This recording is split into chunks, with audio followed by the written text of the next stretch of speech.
everyone, and welcome to the Squad Room Podcast, the place for cops who want to transform their leadership, create more resilience, and generate more balance in their life.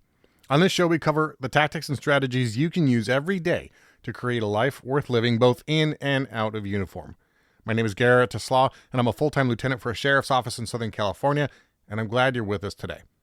Before we get to our guest, I want to remind you of a few things. First, if you're on social media, make sure you're following us at The Squad Room and that you've liked our Facebook page. Also, make sure to join our Facebook group. Just search the Squad Room group to join.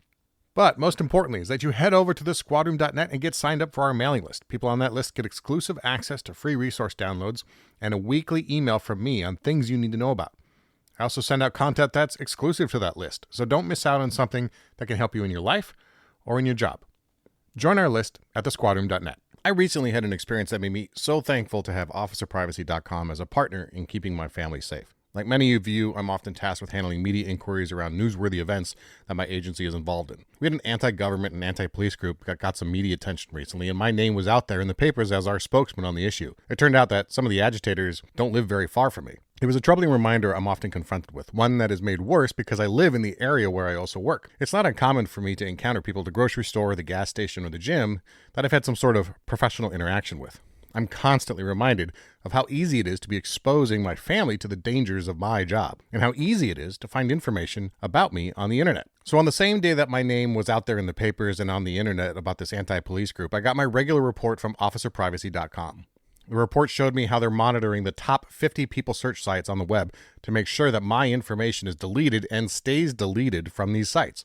They wipe your information from sites like LexisNexis and Spokio, White Pages, and many more. OfficerPrivacy.com offers 2 packages to choose from to help you clean up your side of the internet. Their premium service allows you to sit back and let the professionals do the work, where they will scrub the internet's top 50 people search sites that can expose your home address. They then work to maintain your privacy by monitoring those same sites. If you show up again, they'll remove you again. They also offer an at-home solution for those of you that have the time and the technical ability. Using their proprietary software, you can remove yourself and your family members from those same top 50 people search sites on the internet, and then use the software to conduct audits as often as you'd like to make sure that you haven't been added back. To learn more about how they can keep you safe, check them out at officerprivacy.com/the squad room. When you sign up through that link, you'll get 2 free months of monitoring and data removal, plus a free cell phone privacy device when you sign up.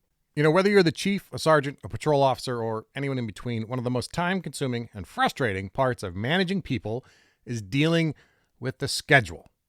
From shift bids to overtime and special events, vacation requests, court overtime, and unexpected critical incidents and major disasters, the schedule is like a living, breathing beast that must be wrestled with at every level of an agency.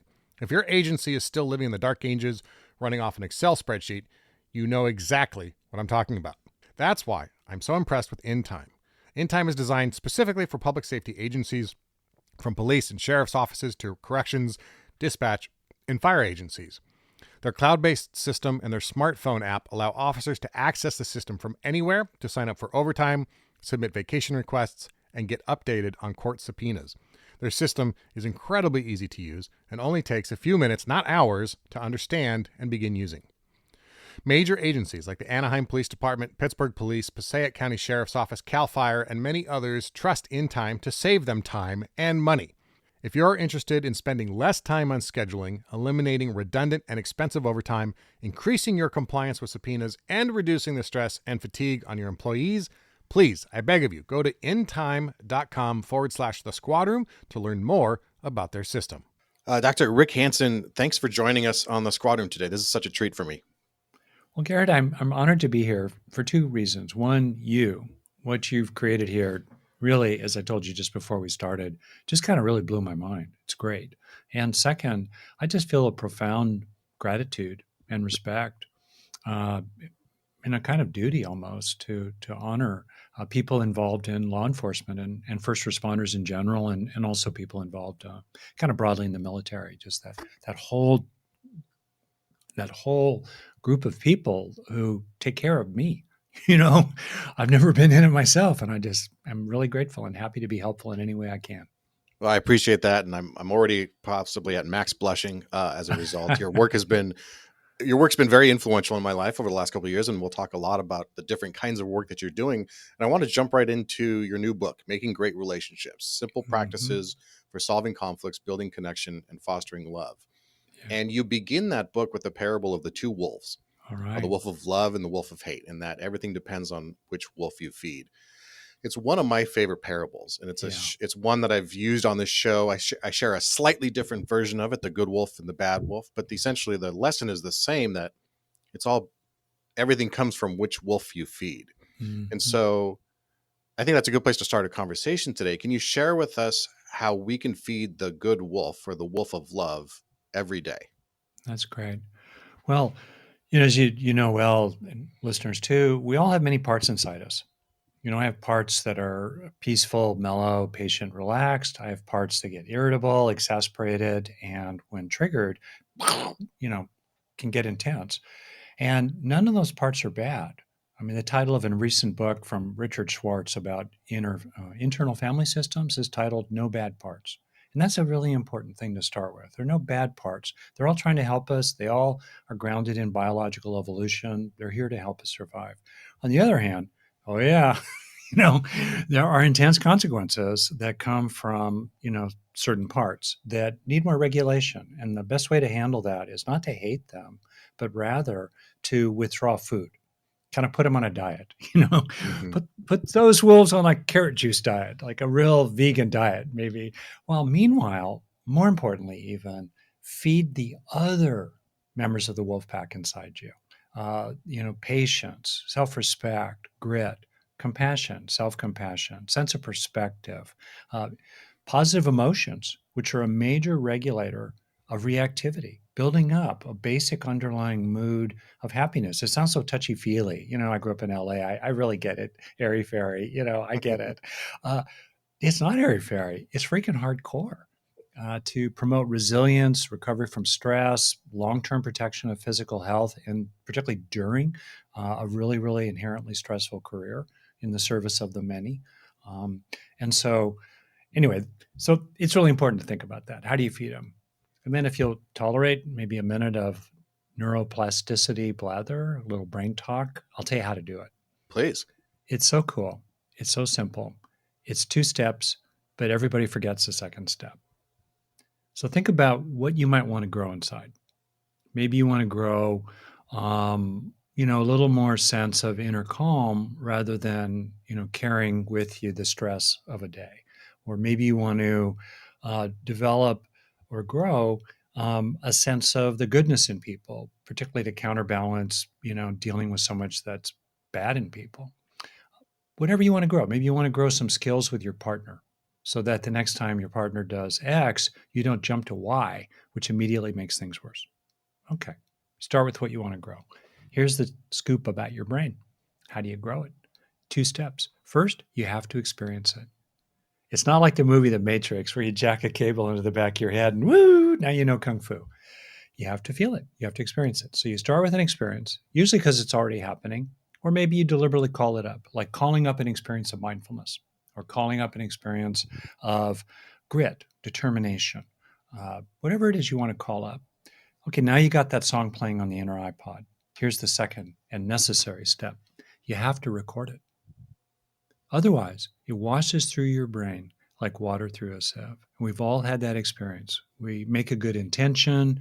We realize with our, in my case, wife, next time I should do something different, or we have a passing experience of gratitude or ease or camaraderie with others, or we feel respected by someone, washes through the brain like water through a sieve. While meanwhile, our negative experiences by biological design are routinely caught because the brain evolved what scientists call a negativity bias that makes it like Velcro for bad experiences, but Teflon for positive ones. That helped our ancestors survive in the Stone Age, back in Jurassic Park as well.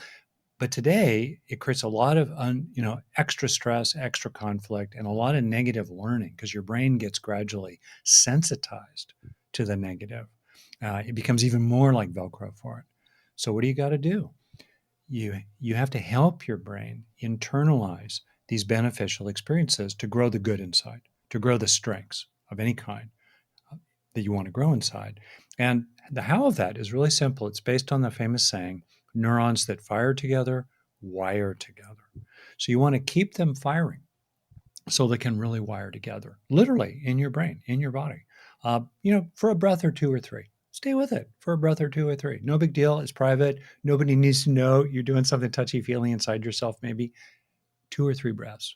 Second, try to feel it in your body. So it's not just an idea, it's actually an experience. That's especially important for men who tend to numb out their body and their feelings, but instead need to open to what does it feel like? The richer the experience, the more the neurons will wire together. And then Mm, last, be aware of what feels good about it. Why is it personally meaningful to you?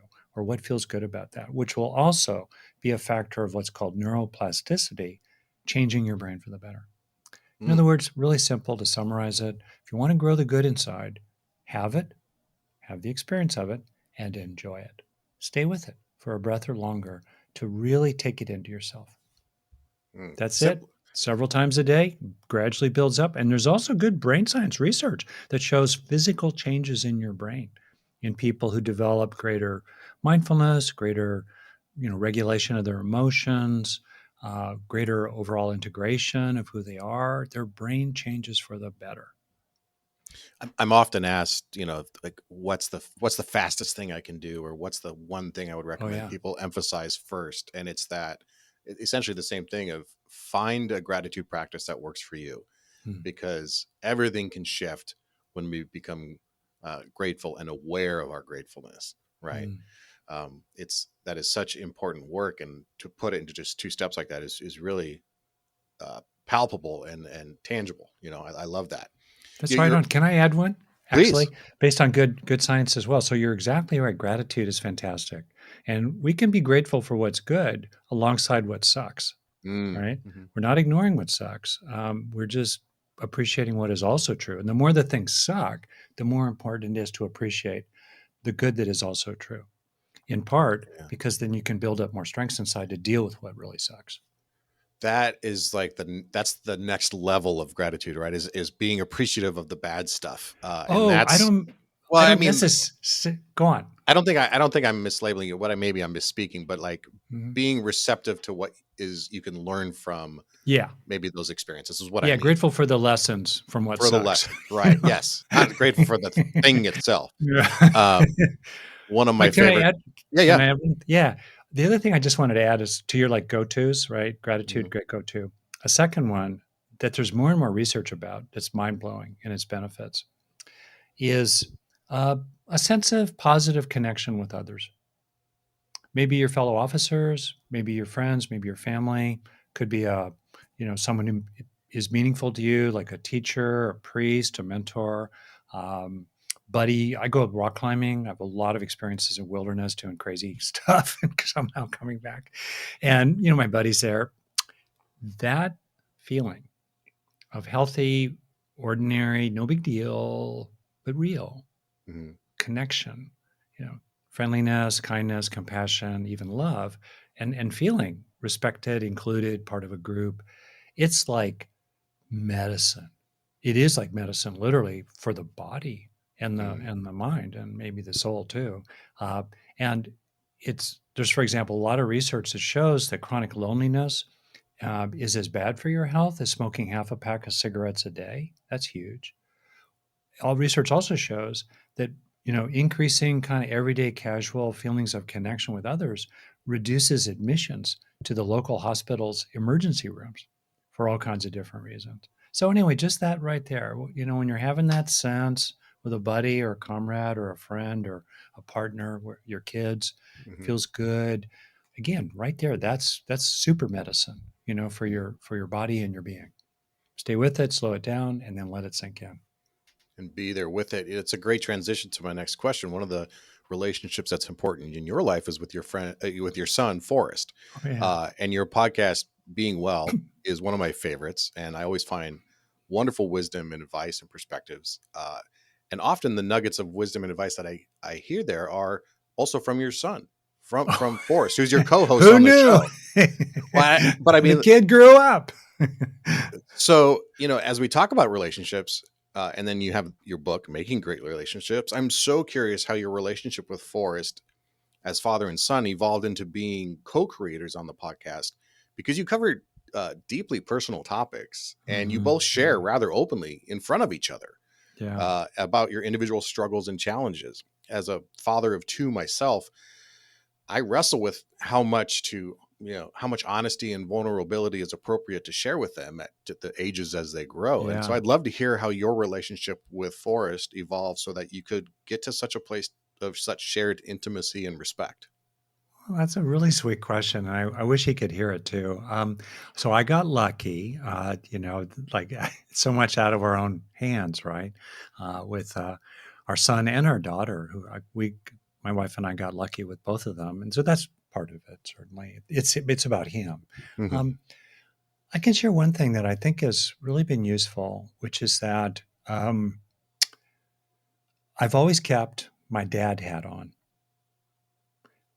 with, and well, frankly, I haven't always kept my dad hat on with my kids. And every time I took it off, I made a mistake, including when I took something personally or I just lost my cool. That wolf took over inside me and, I said something really dumb.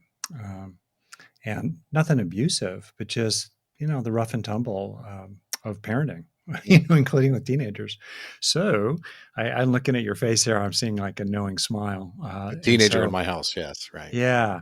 So, but still, and I think maybe it's really relevant too. Certainly for me as a clinical psychologist, therapist, always keep your therapist hat on. In that role. Law enforcement, I'm sure there's something there. Always keep that officer of the law hat on, even if, especially when other people are being unbelievable assholes, et cetera, et cetera. That's a Hmm. technical term we Right. Of use in course.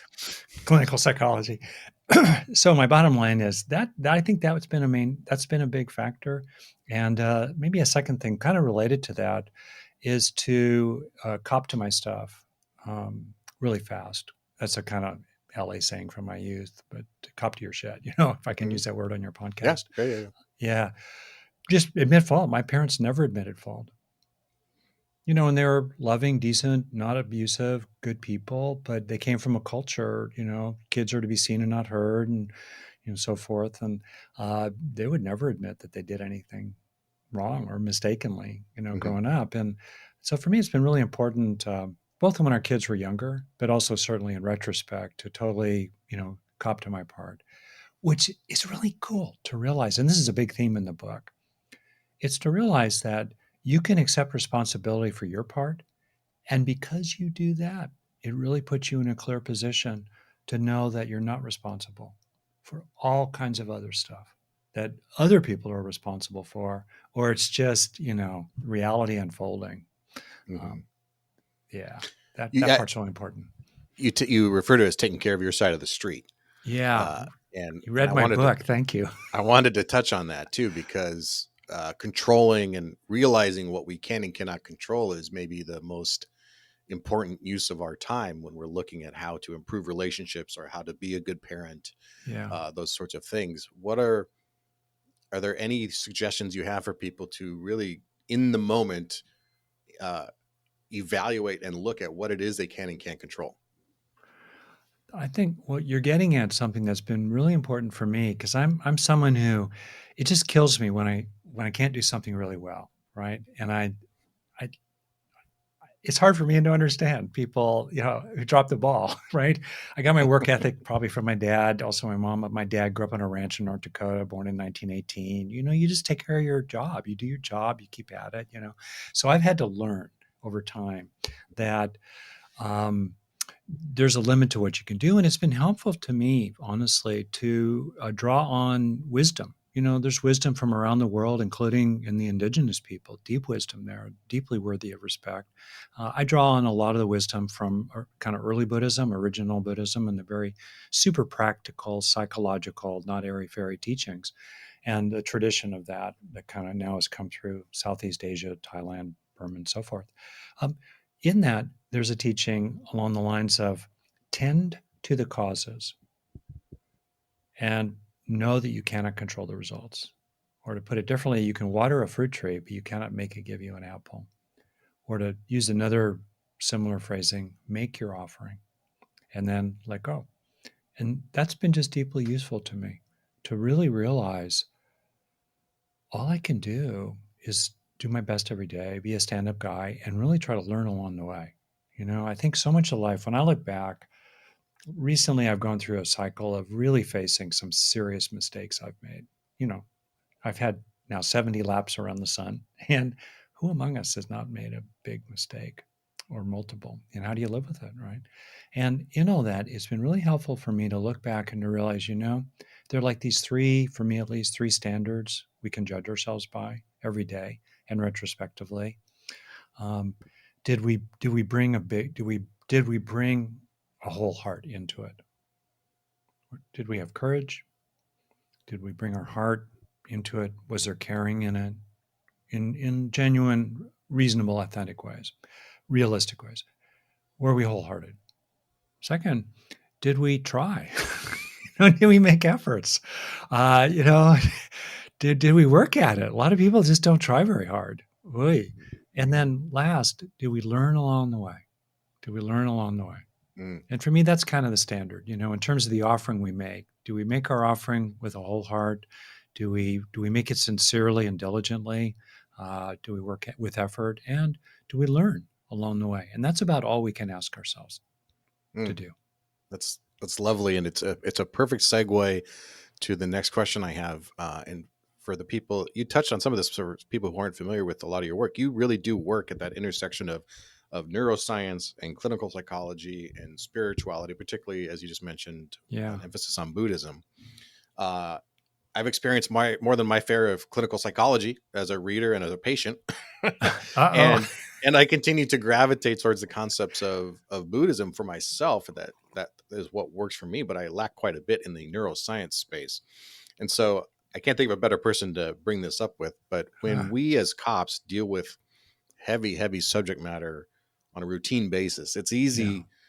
It's just really easy to develop a calloused personality that often presents itself defensively, and Yeah. as suddenly having this feeling that we are right, and that you already mentioned the Matrix earlier, but like when he Yeah. took the red pill, and all of a sudden he understood how the world really works.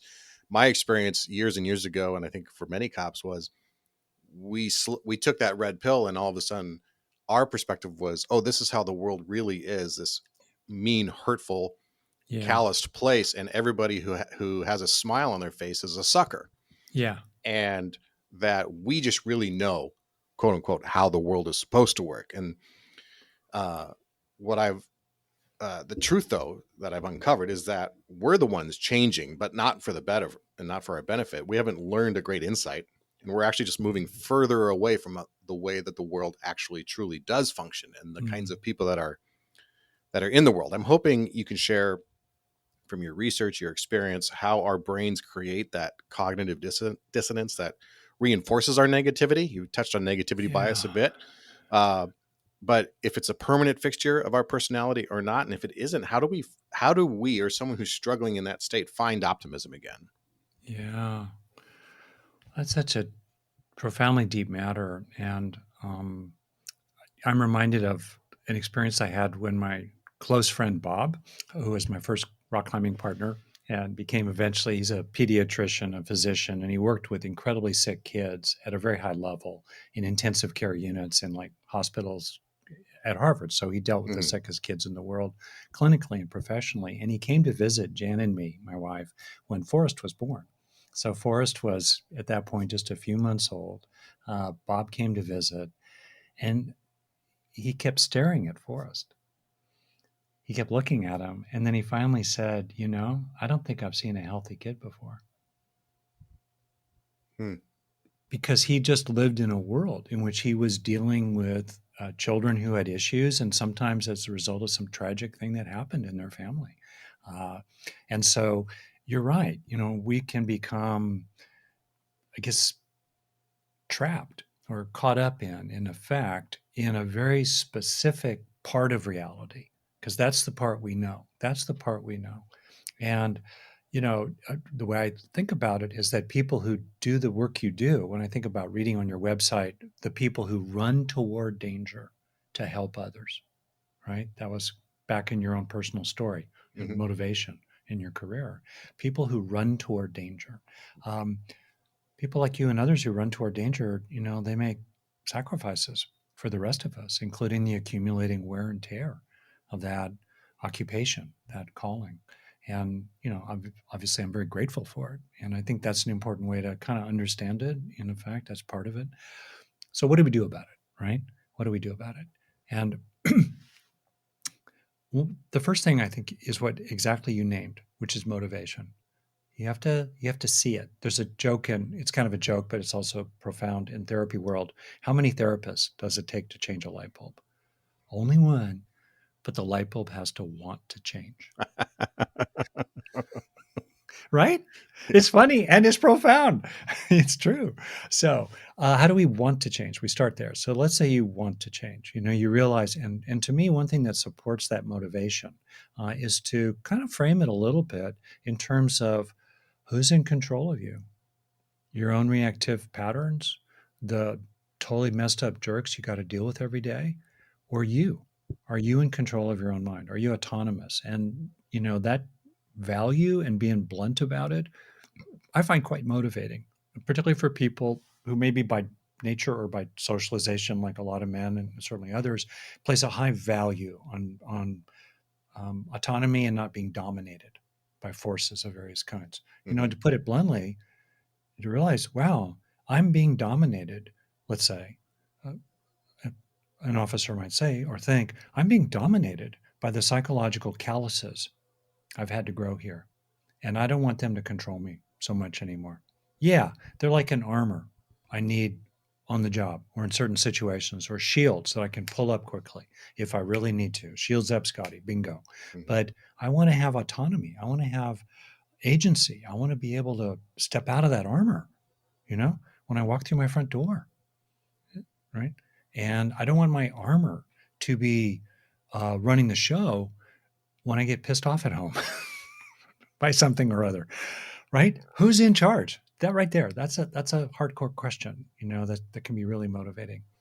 And then the how, if it's okay, if you can bear with me, I'll drop in a couple of hows here, right? Please. Okay. So um, the first how sounds counterintuitive, but it's to appreciate the armor, thank it, as if it's a part of you. It's like a warrior part of you that's going to protect, and it's necessary, and it got accumulated out of dedication to others. It's no surprise. There's nothing wrong with you that you accumulated it. You think it. Weirdly, there's a line, name it to tame it. By acknowledging these parts of ourselves and bringing them into consciousness, we then start having influence over them. We start kind of getting in relationship with them. Mm. Really important, counterintuitive, appreciating it, okay, and accepting it. And then, second, um, really building up a sense of inner strengths, and which usually includes a sense of connection with others that can perform the same function of the armor, including numbing and callousness, can perform the same function. The function is necessary. You need a way to buffer the world. Shock absorbers. You need a way to see clearly that this person you're dealing with is not a nice person and is a sociopath. And like in another sci-fi film, The Terminator is going to keep coming. To see clearly, you need to be able to do that. But can you do that in ways that are not so costly to you individually? And actually reduce your effectiveness ultimately as a police officer, and certainly have lots of impacts on those you care about. So you look for other things. Or what are some of those other things? Other forms of strength, other forms of, you know, uh, thoughtful, well, self-regulated behavior in situations, slowing things down, preventing things early on from getting out of hand, drawing on others early, not trying to be a hero yourself, naming it when you're being asked to do. You're being asked to carry 6 quarts in a 1 gallon bucket. I Mm. can't do that. That kind of thing. You're looking for other ways that can still fulfill the same purpose. And then when you find those other ways to finish, boom, boom, you do the 2-step process of positive neuroplasticity, of feeling them, recognizing them, knowing what they're like, knowing what it's like to stand in them or to function from them, and then slow it down to take it in. So you actually gradually shift over time. It's a finishing here. It's this classic move. You see it in clinical psychology, you see it in life in general, where we move from one vehicle to a better one. You can't move from your armor to nothing. You know, So true. right? Yeah. Maybe the boat you're on is small and cramped, but it's still a boat and you're not drowning. You can't just jump into the raging seas. You have to shift to a better boat. So you need Mhm. to build that better boat, and then you gradually shift into that other way of being over time, bit by bit by bit. And there becomes over time a kind of tipping point where you kind of, instead of it being 99% on the small rowboat, the funky rowboat, the armored rowboat, and then into the, more skillful, nuanced, flexible boat, Mhm. 99-1, but then after a while it becomes 50-50, and then increasingly you tip over. You're increasingly coming to at the world from that other place. It's no secret that in the past few years, criminals and anti police groups have gotten a lot more bold about challenging law enforcement officers. It's really scary because many of those groups have no problem showing up at an officer's house for protests or to try and intimidate the officer and their families. Even worse, it's easy for criminals to find your home address, and I actually have several partners and friends who have had violent felons show up at their front door after tracking them down on the internet. A lot of cops don't think about these things until they've been involved in a critical incident. New laws in many states require agencies to release the names of officers involved in shootings and uses of force, and it's not uncommon these days for cops to find the media at their front door the next morning. Don't wait until you're dealing with the aftermath of a critical incident to protect you and your family. Get it done today, and I highly recommend officerprivacy.com to help you wipe your name and your information from the top 50 people search sites on the web. Check out the special deal at officerprivacy.com/the squad room, where you'll get 2 free months of monitoring and data removal, plus a free cell phone privacy device when you sign up. I think so much of that relates to the experience of being in law enforcement and being a veteran cop. My own journey with becoming grateful for those things was a challenge, and Yeah. I get emails or phone calls regularly from officers who are somewhere in that spectrum of navigating, Yeah. identifying, particularly anger, which I want to touch on here in a second, Yeah. but cynicism too, right? Yeah.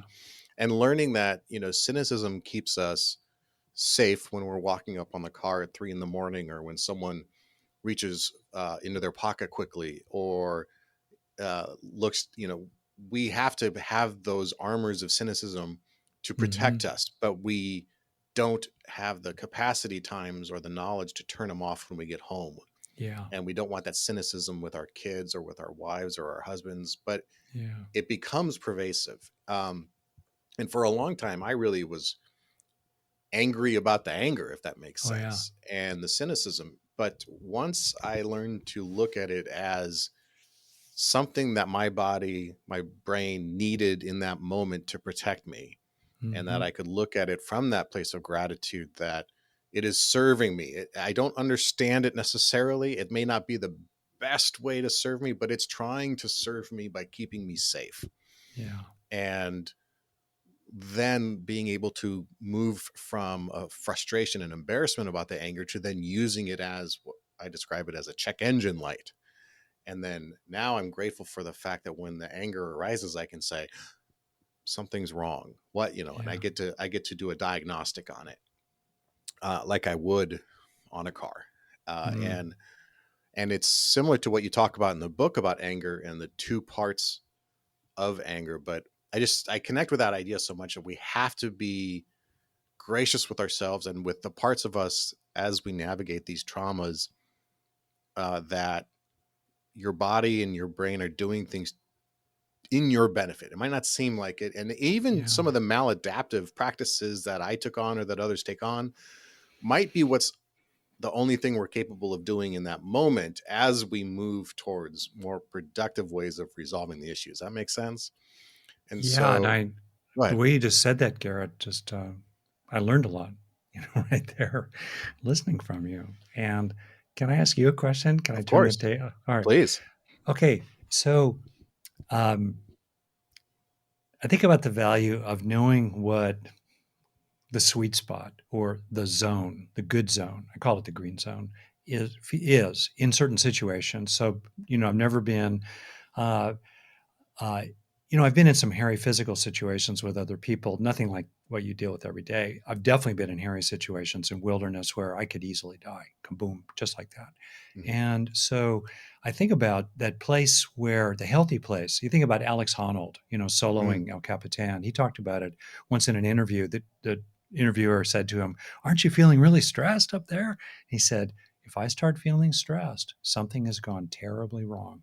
you know so climbing, there's a zone you get in where you're dealing with threat, your heart's pounding, you're in real danger, but you're in control, you're contained, you're not freaking out, and there's an underlying almost sense of well-being underneath it all, even kind of a joy, a kind of a wild joy at the intensity of it all, maybe. Okay, so here you are approaching that car at 3 in the morning or other kinds of things. How would you describe a kind of zone or centered place that you are in a lot, or if not all the time, or try to be in, that is fully functioning in that very potentially dangerous context, but feels like a good place in which to be while getting your job done? How would you describe it? It, that it is when you're at your best, you are in that flow state that people Okay. sometimes refer to or talk about. You are aware of Yeah. everything that's occurring. You're not panicked, but you are hyper vigilant. And so, Mm. your body's dumping all those chemicals into you in the right ways. Yeah. And you don't even notice it because you're kind of, like I said, in that zone. And we get through those, even those, hairy, high level things, oftentimes without any acknowledgement until afterwards, until the adrenaline wears off of like, whew, that was kind of sketchy, Oh, you yeah. know? And I think there's dozens and dozens of times in my own career where I never even got to that place. We went through some sort of critical incident Yeah. and you're just locked in. And before your body even processes that, you're on to the next one. Yeah. That's And unfortunate. We're not designed to do that by we're not. biology. And No. so I think that's where we have a hard time with turning off that cynicism. If we Mm. had a career where you experienced one critical incident and then they said, okay, you're done for the day, you're done for the next week, you're going to go through the critical incident debrief and we're going to send you home and you're going to get some exercise and some good sleep, Get a good beer. get a good beer. That's a crucial part of this whole process That's for right. me. It would be, it's not feasible, of course, but Yeah. we might have a better chance of navigating the careers with better health and a better mindset, and maybe, well, certainly better relationships with the public as a result as well. Mm. Um, it's an interesting experience. I'll share this because recently we had what came out on the radio. Dispatch was an active shooter at a high school, which of Mm. course is just sadly a commonality these days. Yeah. What ended up happening in this event was it was a swatting, which is when someone calls 911 with a fake call, fake description of an actual event, and of course it provokes this huge response. And I was going, and I was going now from a perspective of a manager and supervisor, not from a line level rookie deputy anymore. And my reaction was a lot different. Um, that flow state was harder to get to, and I was conscientious of all the people that I know, that I care about, that were now going into what at the time we thought was going to be a dangerous, dynamic gunfight, right? Mm. And I came home from that event, and I never, I felt out of sorts that whole event, and I came home from that, and I completely collapsed. I fell asleep at the dinner table Yeah. because my body was just done for the day. Yeah. And I think, and I'm giving you a long-winded description. I hope I'm answering your question. Yeah. Uh, but I may not have the capacity for that flow state anymore. I wonder that openly. Like Mm. I just don't know if I'm there anymore in my career. Not that I'm not going to be safe or that I can't be attentive to the dangers, but I'm just more aware of the inputs that come into me on a daily basis, just listening to the radio sitting in my Yeah. office can spike that adrenaline, that Yeah. cortisol, provoke a reaction of either empathy for the officer and what they're about to go experience, or for the person that's calling 911. And it's easy to get hooked Oh, in yeah. those things as we go through our careers and as we compile a background of experiences and traumas and that sort of stuff. If we don't learn how to become grateful for the experiences, that really puts us in a pretty dark place. Um, I hope I got to your question. I don't know. Hold on. Well, so much in that. And if I follow you, just to highlight one thing and then kind of, in effect, and also ask you about a second thing. So, one thing just to highlight is approaching that situation. I think implicit in what you said was this wide angle view. There you are walking toward the car, right? You're in the zone. And yeah, the cortisol, adrenaline's pumping. It's, hello, it's designed to.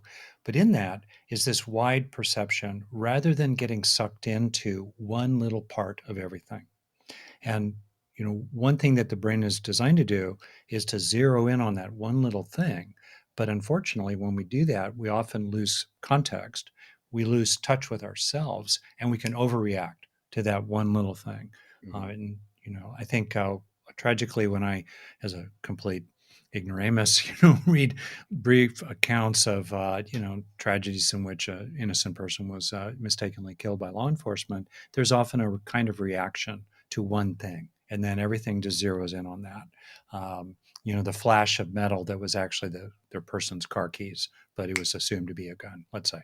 Mhm. Anyway, so you maintain that wide view, and it seemed also like you were aware of yourself while being aware of the world. That combined sense, that integrated sense, me and world together. Mhm. Those seem like two things that are just things we can train, things we can keep in mind, that are major factors of staying in that zone. So you're less likely to accumulate wear and tear, from those incidents. So then Mhm. here's my question, if I get it right. Um, you may know the term already, allostatic load. It's this fancy term for the wear and tear of stressful experiences Mm. that we accumulate physically. It's a load.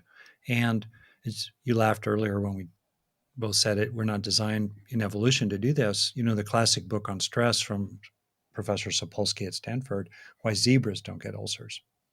And a line from that book is most episodes of stress in the wild end quickly, one way or another. Problem is, in your job and at a much lesser scale for many, many people in the world today, in developed countries, we experience mild to moderate chronic stress. And that's certainly true, obviously, in law enforcement. And the Mhm. problem is, we're designed to have brief episodes of stress, including fighting or fleeing for our lives, stress that end quickly one way or another, hopefully happily. And then rapidly we recover. We're supposed to recover back to the green zone, spike a red zone stress. You get away from the lion, you get away from that attacker in your hunter-gatherer band, back to something kind of calm again. But we Mhm. don't have those long periods typically of recovery, green zone recovery before the next spike.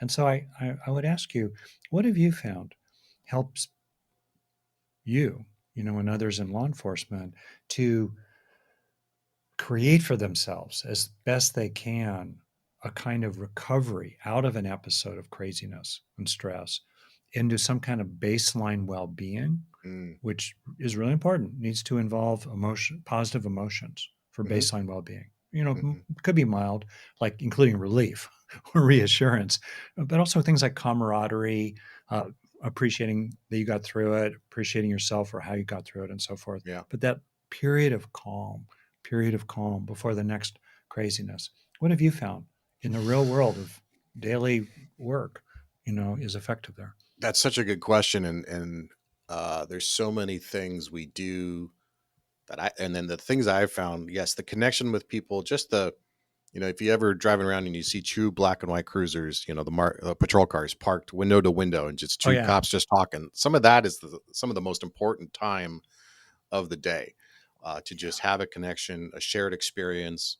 And that's really what is one of the things that makes this job so unique from others is we have a shared experience that is different than any other job in the country. Yeah.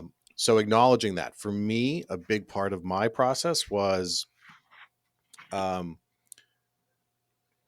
accepting that what I just experienced was hard or scary or traumatic or any of those things, and just letting myself kind of be with that feeling that, that infant death that we were on, that was awful for the family, but it was awful for me too. And it's okay Yeah. for me to feel awful about it and to feel down, or to feel like to feel like I need to call my kids, or to Yeah. any of those things, just to be receptive to that, because then that opens me up again to that gratitude practice. Yeah. If I can just be receptive to the feeling, like that was hard, that's Yeah. what I say a lot of the time. That was hard. What I just did. And cops are horrible at this. We're too stoic. We're too like try to Yeah. be on point all the time. Like, we can't just say, that call out I just went on where I was scared for my life, that was hard, Yeah. because I really did worry about my family. I really did worry that I was going to be assaulted. That was hard. And Yeah. what I'm trying to do in this show and in conversations like this is normalize some of that ability to do that, because that was a big part of it for me. Yeah. Wow. Well, thank you for naming that. And I'm kind of laughing at myself a little here because a lot of what you're sharing there, obviously relates to mindfulness and self acceptance and things like that. And Mhm. um, oh, it's just great. It's just so great. Yeah, mindfulness was is as if there's one umbrella thing I would say that's helped me, it's that Yeah. creating a mindfulness practice of my own, Yeah. and that looks different for different people, but meditation is part of that. But Yeah. being able to tap into, in that moment, that acknowledgement that my Yeah. breathing is short because of X, Yeah. those sorts So of you're things. allowing what you're experiencing, you're making room for it, you're not denying it, you're not suppressing it. You're letting it flow. It's got to flow, right? What we resist persists, the Right. saying. And implicit also in what you said was a kind of kindness toward yourself. Uh, it's really important. Which Yeah. I don't always have, and certainly never. This was not something I came into the job with. It was something I had to navigate and find for Huh. myself as a result of the job.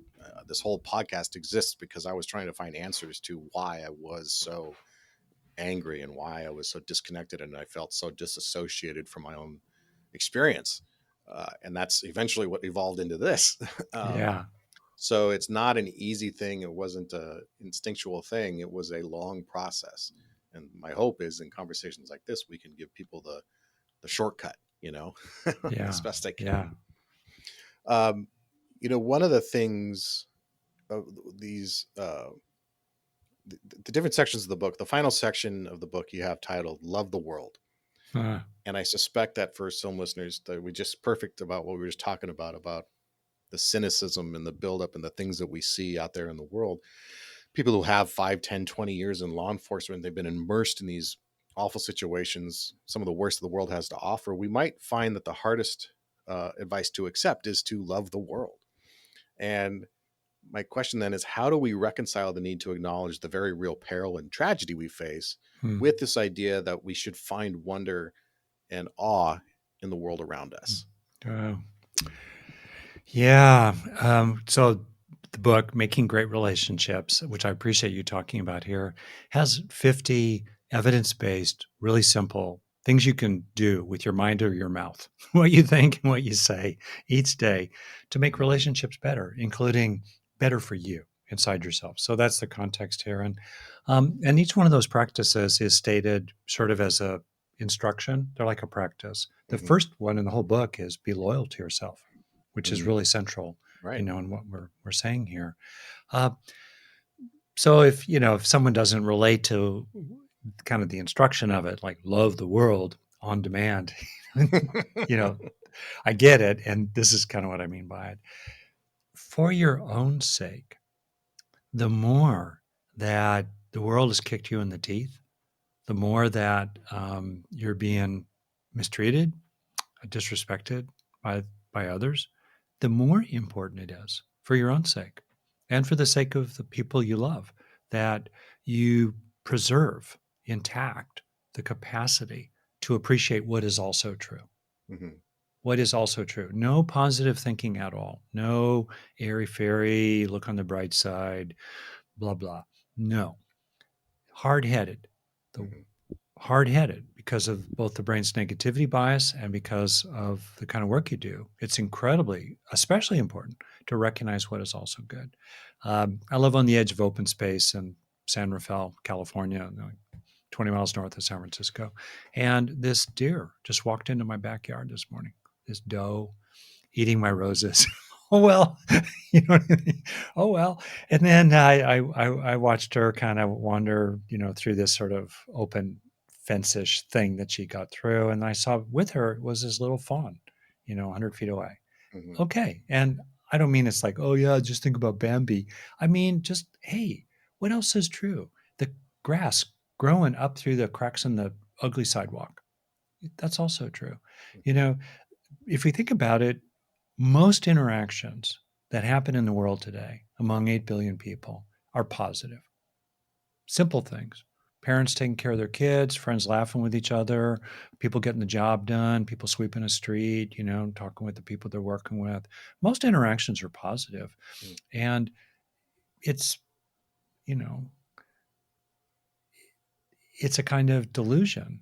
And I'm going to use that word deliberately to be motivating. It's a kind of delusion to think that just because you watch horror movies all day long, that's the only kind of TV there is, or the Mm-hmm. only kind of show in town. And it's not. There's what's also true. So, and for me, part of loving the world is to take care of it. There's this haiku. Japanese poem goes essentially with dewdrops wishing, I wash this perishing world. With dewdrops dripping, there we go, with dewdrops dripping, I Mm-hmm. wash this perishing world. I mean, there's something about it, it's poetry, of course, but Garrett, what you do, what your colleagues do around the world, certainly in America, is to love the world, out of love for the world, to protect and to serve. You do what you do every day. It's part of loving the world, appreciating that. And then also what is true, right? Are there other ways to love the world that are more grounded in tenderness and a kind of sweetness, even as a warrior? And are there ways that finding things to love in this world amidst what is ugly and terrible and tragic and horrible can heal you plural, you Mm-hmm. everyone, And so for me, that's the context there. Mm. I love it. And I have so many things I want to dive into with you. I know we got to get you out of here for your schedule. I appreciate all your time today. Yeah, The ditto.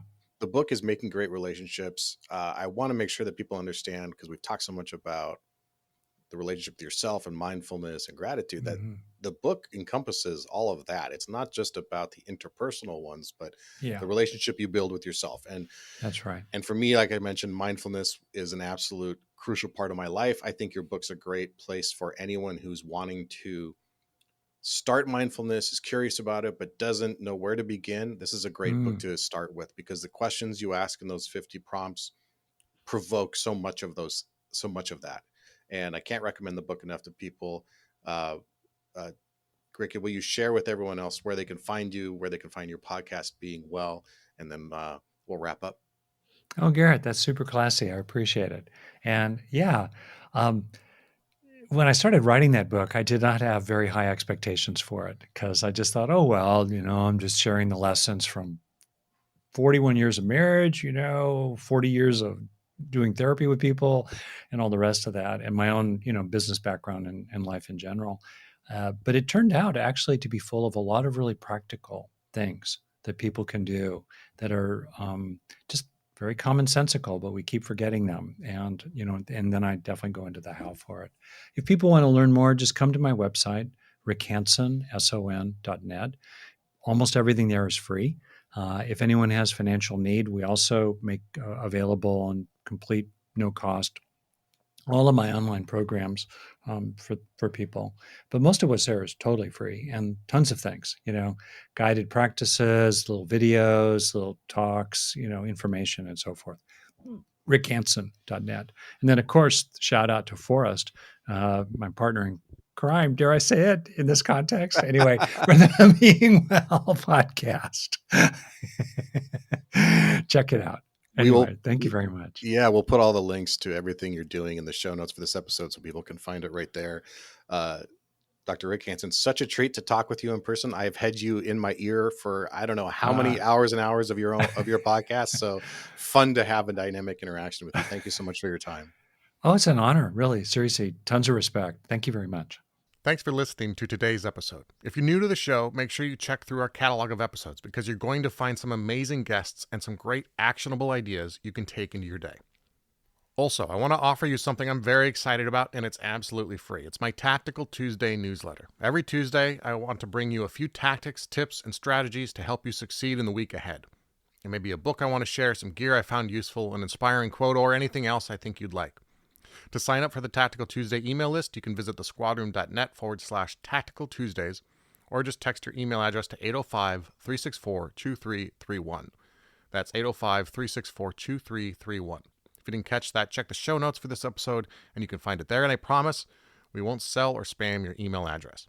Before we wrap up, I have a challenge for you. If you got something out of this episode, if you were inspired by our conversation today, I want to challenge you right now to take a photo of your podcast player as you're playing this episode, and I want you to share it with 3 friends, people who you think need to hear what we talked about today.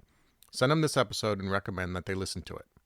Also, please consider leaving a review on the podcast player of your choice. If you have a few seconds, please leave a comment with your review because it really helps us spread the word about the show and it helps more cops find the valuable lessons that we have here. Also, join us on Facebook at our Facebook group, follow our page, and on Instagram at The Squad Room. A special thanks to today's sponsor, OfficerPrivacy.com. If cleaning up your name on the internet and making it harder for criminals to find you is important, check them out at OfficerPrivacy.com/The Squad Room, where their deal for you as a listener of this show is they'll give you a free USB data blocker and 1 month of free monitoring when you sign up. I want to thank our sponsor for this episode, InTime. InTime is the state-of-the-art, easy-to-use, and incredibly simple way to schedule shifts, improve subpoena compliance, reduce officer fatigue, and manage special events, and much more. Make sure to check them out at intime.com/The Squad Room to learn more about their affordable and simple solutions for public safety. Also, there are some other great companies who support the podcast and support you as well. Go to thesquadroom.net/support to see exclusive deals from Signature Coins, Hard to Kill Fitness, Onnit, Ranger Up, Hardhead Veterans, and Audible. And if you're looking for the best-fitting ballistic helmet that exceeds NIJ standards and won't break the bank, check out hardheadveterans.com and use the coupon code SQUADROOM to get $20 off your helmet. All right, until next time, take care of each other and stay safe.